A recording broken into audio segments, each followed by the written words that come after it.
Доброе утро, что меня сподвигло снять это видео. Это вчера разговаривал с одним моим товарищем, который здесь устраивается жить в Аргентине. И он мне рассказал историю, что другой ее знакомый, знакомая, в общем, раньше все время переводила деньги с России в Казахстан, потом казахская карточка, потом с казахской карточки заводила на Mercado Pago в Аргентине. И таким образом, все работало. А теперь она хотела завести сумму, и взяли Mercado Pago и заблокировал. То есть не дал перевести эту сумму. И удивляются, говорят, уже июнь месяц, а в июне месяце теперь можно переводить большущие суммы, там по 50 миллионов, то есть по 50 тысяч долларов. И теперь налоговая не должна спрашивать, откуда они берутся, эти суммы. Вот из-за этого я хотел кое-что объяснить. Кто не знает о том, какие новые законы по переводу сумм, там, всяких денежных средств и все, я оставлю ссылочку на видео предыдущее мое, где-то пару недель назад я объяснял, как тут новый закон и все такое. Есть большое но. Значит, новый закон с такими переводами, все это правда, такое все выпустили здесь в Аргентине. Но как в любом месте есть, называется letra chica, то есть маленькие буковки. И вот мы сегодня обсудим с вами эти маленькие буковки. Тем более, что вышла версия DOS, то есть 2.0 этого же закона, продолжение. Выступил начальник налоговой инспекции пару дней назад. И этого самого в Аргентине, и депутат, экономист наш, и они вдвоем представили новый закон, то есть не закон, а проект закона, который они будут подавать в Конгресс, как мы его называем, версия 2. Что в нем будет? О том, что они хотят подать такой, чтобы Конгресс принял такой закон, что все аргентинцы, если правильно назвать, финансовой невиновности аргентинцев. То есть, говорят, раньше всегда считалось, что аргентинцы должны виновны, если у них есть лишние деньги, что они их скрыли и надо было им все это доказывать. А теперь, чтобы уже по умолчанию было принято, что все они виновны со своими деньгами, и только если считает налоговая, что они виновны, то это должна доказать налоговая инспекция о том, что она считает, что эти деньги, к примеру, заработаны неправильным, нечестным трудом. Этот закон они представили, рассказали, что все будет круто, что все будет хорошо, что теперь никто не будет спрашивать о том, если ты купил 5 квартир, то как это будет. Никто не будет спрашивать, откуда у тебя деньги. Давайте рассмотрим теперь все это по порядку. И заодно вы поймете о том, почему заблокировали этот перевод, почему нельзя просто так переводить, хоть кажется уже июнь месяц и все в таком духе. Да это очень-очень просто. Во-первых, тот закон, который касается о том, что можно будет переводить по 50 тысяч долларов, снимать по 10 тысяч долларов наличкой, не будет спрашивать налоговая инспекция никаких отчетов, откуда взяты эти деньги и все в таком духе. Начнем рассматривать все потихонечку. Первое, что надо ждать, это чтобы это все принял Конгресс. Конгресс может или вообще отклонить, не принять, или может принять, или может принять с поправками. Пока Конгресс не принял, непонятно, будет ли он с поправками, будет ли этот закон принят или не будет принят вообще. Это первое. Второе. Из маленьких, как говорят, этих подводных камней. Это то, что все, кто, даже если Конгресс примет вот эту всю финансовую такую независимость, вот такие все перечисления и все, оно не будет касаться всех. Так что не обольщаемся, ребята. Это будет касаться только тех, кто перейдет на новый режим налогообложения, специально создан régimen simplificado, то есть у налоговой инспекции. Если вы запишетесь в этот режим упрощенного налогообложения, только тогда вы будете пользоваться вот этими вот благами. То есть по переводу там 50 тысяч долларов бесконтрольно, по снятию 10 тысяч долларов в банке бесконтрольно. Бесконтрольно это как сказать. Почему? Потому что даже в первом законе, когда мы все объявили и сказали, что это будет действовать с 1 числа, было указано, что банки не будут подавать информацию в налоговую инспекцию. Вы понимаете, что это не будут подавать в налоговую инспекцию. Но есть и другие инспекции. У нас есть инспекция, которая создана специально для отыскивания тех, кто отмывает деньги. И вот туда банки подают. То есть, если вы не подадут в налоговую инспекцию, не значит, что у вас не подадут ваши перечисления, отчеты о ваших перечислениях, банки, все возможные, и все остальные, в организацию, которая занимается отыскиванием тех, кто отмывает деньги. Правда тоже в том, что позавчера выступал человек, который этой организацией командует по отмыванию бабла, и сказал, что там тоже они поднимают лимиты. То есть теперь эти лимиты поднимутся там что-то до 65 тысяч долларов. То есть не будет считаться отмыванием денег. Так что да, потихоньку адаптируется. Третье. Для того, чтобы этот закон вступил в силу в Аргентине, надо, чтобы подписали все остальные соглашения, что они принимают такой же закон, все остальные провинции. Что значит все остальные провинции? Пока что согласилось только 14 провинций Аргентины, 4 в раздумьях. Одна круто против, это провинция Буэнос-Айреса. И есть несколько, которые против, но не так круто, но и которые не собираются подписывать. Наподобие там Санта-Фе провинция, Ла-Пампа, Тьерра-де-Фуэго, ну, в общем, вот эти все провинции. И их сильно критикуют, что и то, и все, и пятое, и десятое, вы против народа. Но факт в другом, что если какие-то провинции в себя это не введут, даже пусть это другие провинции введут, то все равно закон полноценно работать не будет. По одной простой причине. Вы, считается, решили купить там 3 квартиры, вы живете в Буэнос-Айресе и решили купить в провинции Буэнос-Айреса. И вот Буэнос-Айрес вас не будет как бы налогами облагать за эту всю ерунду, а провинция будет. И там вы будете отчитываться, откуда деньги, ЗИН и все. Когда начали задавать корреспонденты вопросы начальнику налоговой инспекции, этот закон представлял начальник налоговой инспекции и депутат один, экономист наш знаменитый. Они, конечно, восхваляли, все, рассказывали, что это для народа, но мы же должны всякие варианты рассматривать. И начали вопросы им задавать. Говорят, что если я живу, к примеру, в Капиталь-Федерале и купил в провинции квартиру. Типа там же меня не приняли закон, и там меня начнут обкладывать налогами, преследовать за эти деньги, говорить, откуда деньги, ЗИН и все такое. Как вы нас от этого обезопасите, если провинция не примет? Говорит, ну мы с ними не будем информацией делиться. Ну как вы не будете делиться информацией? Это сказки для каких-то... Как вы не будете делиться информацией? Потому что ты, к примеру, купил квартиру или дом, или землю в провинции Буэнос-Айреса. Ты идешь в муниципалитет и говоришь, мне надо протянуть газ, мне надо протянуть свет там, к нашей земле или к дому, или еще к чему-то. Я вот тут дом купил. Они говорят, покажи бумаги. Ты показал бумаги, вот и все, уже провинция и так знает. Для нее не надо таким образом, чтобы с ними делился Капиталь-Федераль. То есть тут куча подводных камней. И что самое главное, что может заинтересовать, как говорят, всех моих зрителей, это то, что это закон, даже если он будет принят, даже если он будет принят всеми провинциями, даже если он будет принят Конгрессом, он будет касаться не всех, а только тех аргентинцев, никаких на прикаре, никого. Только тех аргентинцев, и то не всех аргентинцев, тех, которые запишутся в новую форму налогообложения.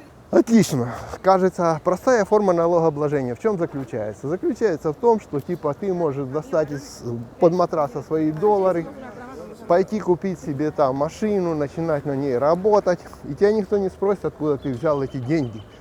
И за какие деньги ты купил машину. Но ты должен будешь платить только налог на то, что у тебя есть машина и заработок. То есть имеется в виду так, тебя не будут спрашивать, откуда деньги, но тебя будут брать налоги с их заработанных потом. С этих денег ты будешь работать, зарабатывать, и вот оттуда будут браться налоги.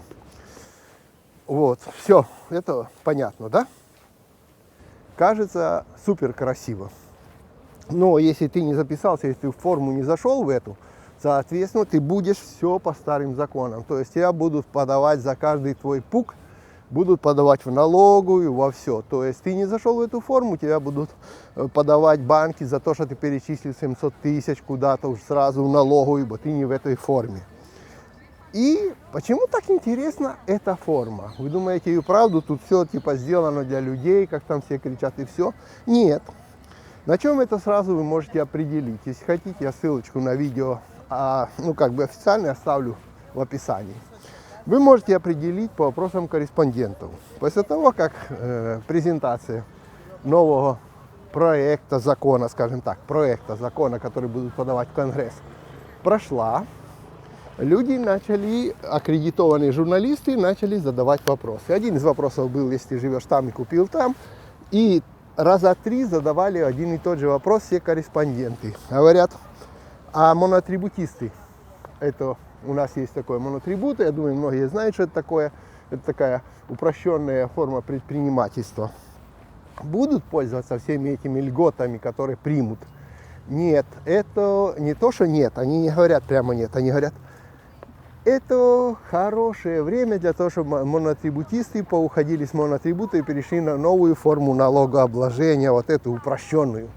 То есть прямо ни разу не сказали, что моноатрибутисты пользоваться тоже будут этим.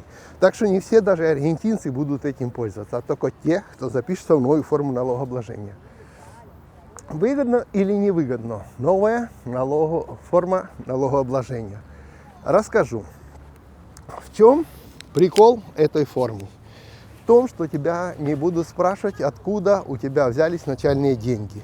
Проверки. Сейчас налоговая инспекция выискивает на 5 лет предыдущих, откуда деньги, что ты делал и все. Теперь сократятся от 5 лет до 3 лет. Будут не 5 лет просматривать, а только 3 года будут просматривать. Это 2. Вроде бы все для людей, правда? 3. Ты все эти деньги взял, в бизнес вложил, начал крутить и платишь только не с бизнеса, который ты этими деньгами делаешь, платишь налог. Сколько заработал, столько платишь. Тоже красиво выглядит. Но почему же все-таки моноатрибутисты в это не входят? И почему же не хотят отвечать ни экономисты, ни налоговая инспекция по теме, что будет с моноатрибутистами? Или, к примеру, с работающими пенсионерами там, или еще с чем? А только отвечает одно и то же, как эти самые заядлые попугайчики. Нет, это хорошее время для того, чтобы моноатрибутисты перешли на новую форму. Потому что от моноатрибутистов хотят избавиться в Аргентине. Потому что это создавалось когда-то как временная мера моноатрибутисты, где мелкий предприниматель, самозанятый, мог себе платить определенную минимальную ставку налога в месяц. И туда входила пенсионный фонд, и туда входит медицинская страховка ваша. Так вот, в новой форме ты будешь платить больше. Во-вторых, туда не входит ни пенсионный фонд, ни медицинская страховка.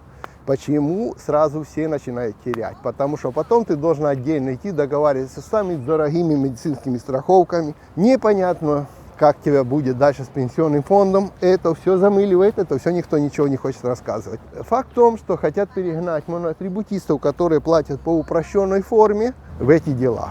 То есть, если взять, откинуть все вот эти сказки про то, как мы за Родину, за Патрию, за все вот это вот дело, ну, то есть сказки с балкона правительства любого, то остановимся, кому это выгодно, кому это невыгодно. Выгодно тем, кто уже имеет нелегальную и хочет легализовать какие-то квартиры, машины, вот, то есть так, от среднего и выше класса. Имеет доллары до черта, которые он хочет легализовать, это им выгодно. У них есть бабло, они могут купить медицинские страховки самые дорогие, их не волнует их пенсия, их не волнует, сколько они будут платить, зато они все легализуют. Кому это не выгодно? Всем, кто ниже среднего класса, потому что вы теряете пенсионный фонд, вы теряете медицинскую страховку, вы должны будете больше платить, еще неизвестно толком сколько будут. Потом вам могут сказать такую сумму, потом поднимут эту сумму. И в конечном итоге вы окажетесь еще в большей жопе с этим законом. Потому и говорю, что здесь все очень таки, как говорят, вилами по воде писано. С одной стороны, это все красиво. С другой стороны, это по простым, таким ниже среднего класса, это очень сильно бьет. Потому что у них нет таких заработков, которые надо легализовать. Но их выталкивают с пенсионного фонда и с медицинских страховок. Вот. Ну и плюс не надо забывать, что это просто сделано еще для того, что у правительства денег уже нету. В конечном итоге, без всяких заимствований из фондов. И им надо, чтобы деньги, которые большинство людей все-таки многие годы прятало свои деньги в наличку, в доллары, в наличку, в доллары, надо, чтобы и не в банки, потому что не доверяли банкам, потому что была инфляция. И теперь эти деньги хотят под любыми предлогами вытрясти, чтобы они вошли в экономику и начали вертеться, и тогда налоговая инспекция сможет спокойно контролировать уже оборот этих денег. То есть, с одной стороны, для тех, кто их прятал, это легализация, с другой стороны, это еще больший заработок все-таки налоговой инспекции. Так что, ребята, я хотел объяснить то, что кто кинулся сейчас и думает, что теперь я в Аргентине живу и начну тут переводить типа кучу денег и то и все. Если ты не в régimen simplificado, вот в этот не записался, ничего еще не изменилось. И плюс, если ты не аргентинец, ты еще туда и не запишешься в этот régimen simplificado. Так что тоже не для всех это изменится даже после принятия этого закона. Опять же, всегда, я же говорю, есть палка двух концов. О том, что закон, то, что говорят с трибуны и восхваляют, это одно, а реальность, она немножко другая. Вот вам простой пример расскажу про почту, который тоже очень долго все орали, что все, наконец-то убавили налоги, налог ПАИС убрали. Налог ПАИС это типа государство. Был такой у нас налог, который там занимал определенное количество. Если ты покупал что-то за рубежом, ты должен был платить налог ПАИС. И теперь вы можете покупать больше по почте, там в Алиэкспресс, в том, всем. И налог один убрали. Да. Все орут об этом. Но никто не говорит, что добавили два других. Об этом все молчат. Потому невыгодно. Как? Мы же тут, блин, такие крутые. Как же мы будем договаривать, что теперь стало посылки еще дороже, чем было раньше. То есть давайте рассмотрим простой пример. Раньше, к примеру, до $50, если покупал в Алиэкспресс какую-то штучку до $50, ты не платил налог никакой. От $50, все, что выше $50, ты платил налог 50%. К примеру, рассмотрим $100.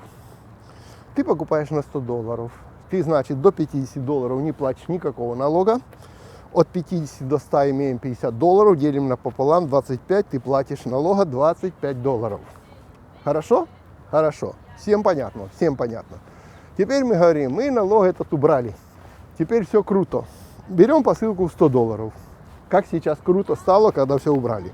Вот буквально 2 недели назад пришла посылка с ниточками из Ирландии от сестры Светиной. Ей просто хотела подарить сестра нитки для вязания. Что получается? Света, к примеру, не тратила аргентинских денег, ей сестра купила за свою карточку. Это я к чему? К тому, что вчера тоже мы обсуждали этот вопрос. Она говорит, а если тайваньскими карточками платить, а если американскими карточками, если уругвайскими, без разницы какими карточками, хоть и бесплатно. Все равно одно и то же.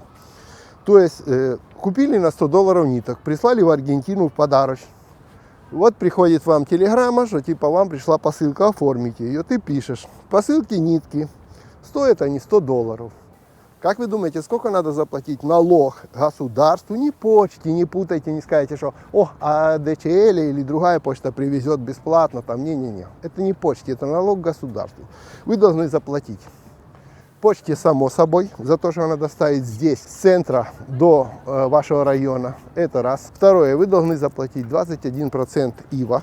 21% ИВА – это налог на добавленную стоимость. И вы должны заплатить, теперь называется это Derecho de Importación. Право на импорт в Аргентину товаров. В конечном итоге мы заплатили 40 тысяч песо. Государственных налогов это приблизительно сейчас составляет около $40. То есть даже если вы и не платили аргентинской карточкой, вы заплатили $40. Сколько бы я заплатил раньше, когда у нас не убирались налоги? Я бы заплатил 25. Теперь мы платим 40. Второй пример. Не верите? Попробуйте сами найти. Ищите в Амазоне какую-нибудь крутую штуку, которая написана «Доставка фри в Аргентину».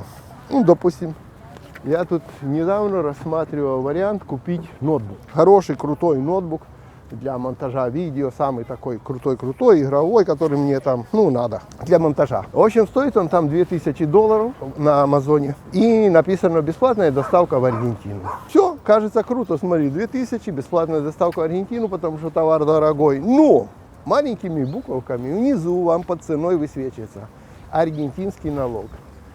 Derecho de Importación, ИВА в Аргентине. Хотя это бесплатная доставка, все. И знаете, сколько выходит налог? Я еще должен заплатить, то есть поверх этой цены $700.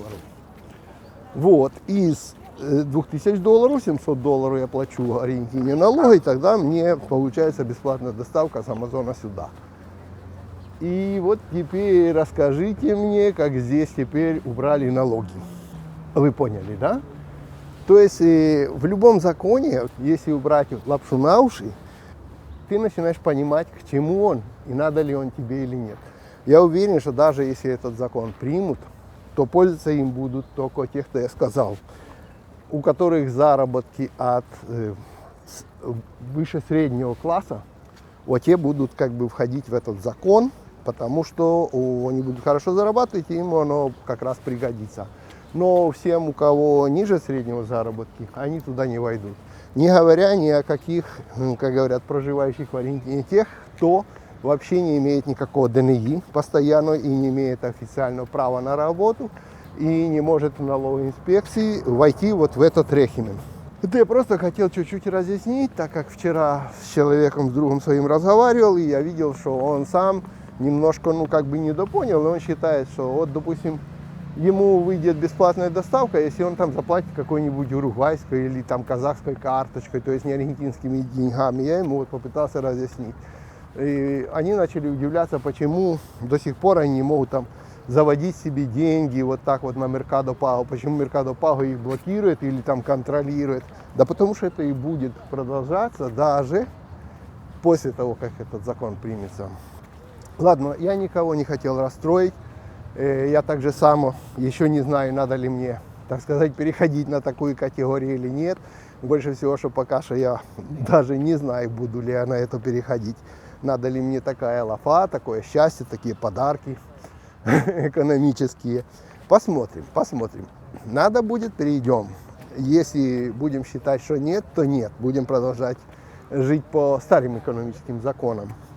И чтобы просто людям объяснить, чтобы люди понимали и потом не возмущались. То многие заглавия слышат, потом, как говорят, ботов правительственных начитаются, вау, круто под видео, и думают, вау, круто, побегу-ка я сделаю. А потом будет ли, к примеру, возможность перейти на монотрибуто один раз из того, как вы с него выскочили, больше всего, что нет, не будет. Так что тут надо, как говорят, 10 раз отрежь, то есть наоборот, 10 раз померяй и 1 раз отрежь.